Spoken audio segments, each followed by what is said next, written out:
2025 সালে আইপিএলে যখন কেকেআরের হার হলো তখন ম্যানেজমেন্ট বড় এক সিদ্ধান্ত নিয়েছিল। কুইন্টেন ডিকক আর রহমান উল্লাহ গুরবাজ এ দুজনকে দল থেকে বের করে দেওয়া হয়েছিল। সত্যি বলতে তখন কিন্তু কেকেআর ফ্যানেদের মনে খুব এক অপেক্ষা ছিল না, কারণ ওই সময় এ দুজন পারফরমেন্স একদমই ঠিকঠাক হচ্ছিল না। কিন্তু দল থেকে বাদ পড়ার পরেই শুরু হলো আসল খেলা। একের পর এক থেকে বেরোনো ও ডিকক আর গুরবাজ দুজনে ব্যাট আগ্নেয়গিরি ছুটিয়েছিলেন, আর তখনই কেকেআর ফ্যানেদের মনে এক বড় প্রশ্ন খচখচ করতে শুরু করলো। কেকেআর কি এদের ছেড়ে দিয়ে কোনো বড় ভুল করে ফেললো? গুরবাজ কেন বের করা হলো তাই নিয়ে চারিদিকে জল্পনা শুরু হয়ে গেল। বন্ধুরা, যদি আপনিও একজন কট্টর কেকেআর ফ্যান হয়ে থাকেন আর কলকাতাকে মন থেকে ভালোবাসে থাকেন, তবে ভিডিওটি এখনই একটি লাইক করে দিন আর চ্যানেল আর কমেন্টে গর্জে উঠে লিখুন কে।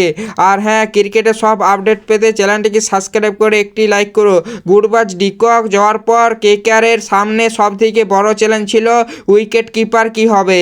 এই উইকেট কিপার খোঁজ নিয়ে জ্বর তৈরি হলো তার রীতিমতো এক জাতাকল। এমনি কি এক সময় আঙ্কিশ রঘুবংশীকে দিয়ে কিপিং করানোর এক্সপেরিমেন্ট করার কথা ভাবা হচ্ছিল। মনে হচ্ছিল আঙ্কিশ বোধহয় গ্লাভস হাতে দাঁড়িয়ে পড়বেন। যদিও নিলামে কেকেআর তরুণ তেজস্বী সিংহকে কিনে ব্যাকআপ তৈরি রেখেছিল, কিন্তু 2026-এর ঠিক আগে কেকেআর ডেয়ার এখন একদম নতুন হওয়ার কেকেআর এখন বাজি ধরেছে নিউজিল্যান্ডের দুই তুখর ক্রিকেটার উপর। ফিন অ্যালেন আর টিম স্যাফেড এখন সব থেকে বড় লড়াইটা শুরু হয়েছিল। এই দুজনে কি তারকার মধ্যে 2026 আইপিএলে কেকেআরের উইকেট কিপার পিছনে গ্লাভস হাতে দেখা যাবে? ফিন অ্যালেন নাকি টিম স্যাফেড? তেজস্বী সিং তো অপশনে আছেই, কিন্তু ম্যান লড়াইটা এই দুই বিদেশির মধ্যেই। ফিন অ্যালেন ব্যাটসম্যান, টি-20 বিশ্বকাপে ওরই বিধ্বংসী সেঞ্চুরি আমাদের সবার মনে আছে।